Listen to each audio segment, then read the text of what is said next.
মুহাম্মদ সাল্লাল্লাহু আলাইহি ওয়াসাল্লাম তার জীবনে এই যে 23 বছরের মিশন, এই মিশনে সবচেয়ে বড় ভূমিকা কে রেখেছেন বলেন তো?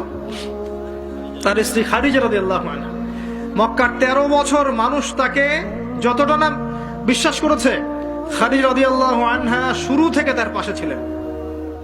শেষ বয়সে গিয়ে নবী সাল্লাল্লাহু আলাইহি ওয়াসাল্লাম তার কথা বেশি বেশি বলতেন। আয়েশা রাদিয়াল্লাহু আনহা স্বভাবগত কারণেই, একটা মানবিক, একটা মেয়েদের আচরণগত কারণেই জেলাস ফিল করতেন যে আপনি তার কথা বারবার কেন বলেন। তিনি বলতেন, হে আয়েশা, তোমরা খাদিজাকে ভালো মন্দ বলো না।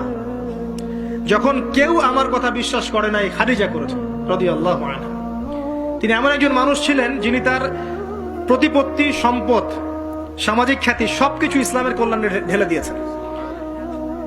হেরা গুহায় নবী সাল্লাল্লাহু আলাইহি ওয়াসাল্লাম যখন বসে থাকতেন, তিনি গিয়ে খাবার পানি দিয়ে আসতেন। হেরা গুহায় একবার উঠে দেখেন কত উঁচু, কত কষ্ট। আমরা যুবক বয়সে উঠতে পারবো না।